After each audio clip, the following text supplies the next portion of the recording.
Welcome, PSY 309 students. This is my spring recess commentary in this spring 18 semester that we are now halfway through. This week, during the spring recess, we'll be finishing up on our investigation of patterns of cognitive change and compensation in middle and late adulthood.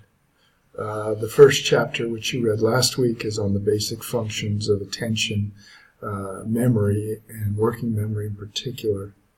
This week, you'll be looking at what I think are some great topics in terms of language processing and some of the compensation strategies that are often out of awareness, even for aging individuals or their caregivers. So one of the practical advantages of getting into this week's material is to look at the concept of compensation and how that happens unintentionally as well as intentionally. This is also the week that Test 2 is due, so if you haven't submitted that already, please do that.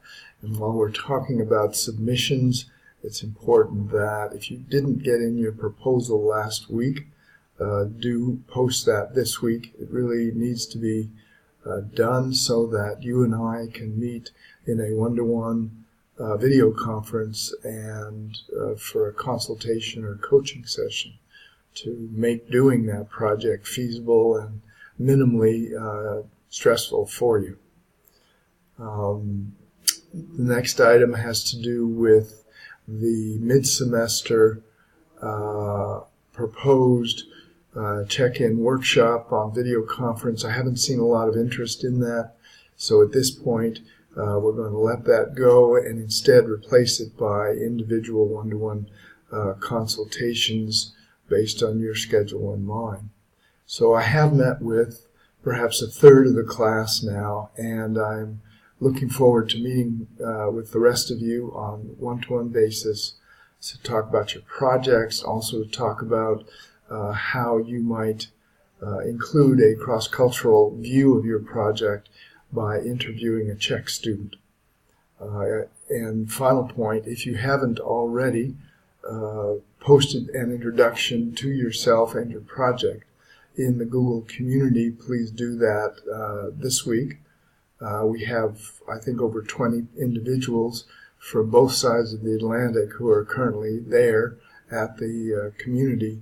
And I'm looking forward to, in the next week or two, pairing up students one-to-one with interviewees or students who might have a useful conversation either about your projects or simply about cultural differences or, for that matter, differences in your university experience. So, a takeaway point, please go and post your introduction on the Google community if you haven't already done so.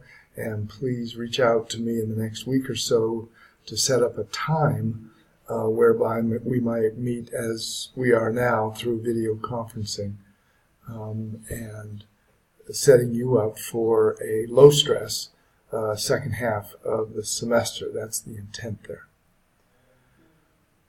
Okay, I think those are the sort of housekeeping aspects of where we are and where we're going to go.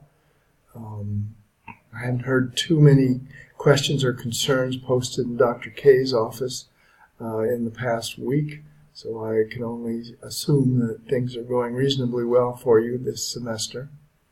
And I hope you'll find this chapter as interesting as I have. I've read it several times and posted your discussion questions and whatnot. It's one of the best chapters in the book, so I hope you'll find it to be of interest. All right, I'll let it go at that, and it'll be a short commentary this week, and I'll look forward to hearing from you if I've not already done so. Have a good week.